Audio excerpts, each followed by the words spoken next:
আমি আপনাকে কফি চাষ করতে বলি কারণ আমি নিজে কফি চাষ করি।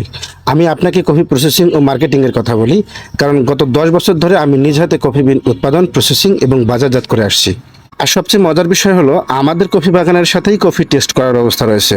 আপনি চাইলে সরাসরি এসে দেখতে পারবেন আমাদের বাগানের কফির ফলন কেমন, এর গুণগত মান কেমন, এর স্বাদ কেমন এবং বাজারের অন্যান্য কফির তুলনায় এর বিশেষত্ব কোথায়। একজন উদ্যোক্তার জন্য এটি খুবই গুরুত্বপূর্ণ কারণ কোনো ব্যবসায় বিনিয়োগ করার আগে বাস্তব অভিজ্ঞতা ও যাচাই বাছাইয়ের বিকল্প নেই।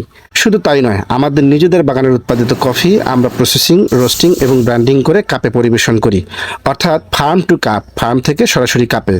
গত 10 বছরের অভিজ্ঞতায় আমরা দেখেছি উৎপাদন থেকে শুরু করে ভোক্তার হাতে পৌঁছানো পর্যন্ত পুরো ভ্যালু চেইনকে একসাথে পরিচালনা করা সম্ভব। এই মডেলের কার্যকারিতা আমরা বাস্তব কাজের মাধ্যমে প্রমাণ করতে সক্ষম হয়েছি। কফি নিয়ে আমার এই 10 বছরের যাত্রায় আমি একটি বিষয় খুব ভালোভাবে বুঝতে পেরেছি। বাংলাদেশে কফি শুধু একটি ফসল নয়, এটি একটি সম্ভাবনাময় শিল্প। আপনার যদি কিছু উঁচু জমি থাকে এবং আপনি যদি দীর্ঘমেয়াদে একটি কৃষিভিত্তিক সম্পদ গড়ে তুলতে চান, তাহলে কফি হতে পারে একটি চমৎকার বিকল্প। একটি কফি গাছ একটানা 30 থেকে 35 বছর পর্যন্ত ফলন দিতে পারে। কফি চাষের মাধ্যমে আপনি কফি বিন বিক্রি করে আয় করতে পারেন। আপনি চাইলে সেই কফি রোস্টিং করে নিজস্ব ব্র্যান্ড তৈরি করেও বিক্রি করতে পারেন। আবার চাইলে একটি ছোট্ট কফি শপের মাধ্যমে এসপ্রেসো, ক্যাপাচিনো, আমেরিকানো এর মতো বিভিন্ন ধরনের কফি কাপে পরিবেশন করেও বিক্রি করতে পারেন। অর্থাৎ একটি কফি গাছ শুধু একটি কৃষি পণ্য নয়, এটি উৎপাদন, প্রক্রিয়াজাতকরণ, ব্র্যান্ডিং এবং খুচরা বিক্রয় সহ একাধিক ব্যবসায়িক সুযোগের দরজা খুলে দেয়।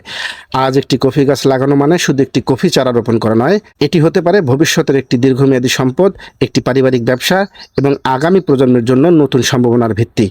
এই সম্ভাবনাকে সামনে রেখে আমরা একটি জাতীয় কফি কোম্পানি গড়ে তোলার উদ্যোগ নিয়েছি, যেখানে বাংলাদেশের যে কোনো প্রান্ত থেকে অংশীদার হিসেবে যুক্ত হওয়ার সুযোগ পাবেন।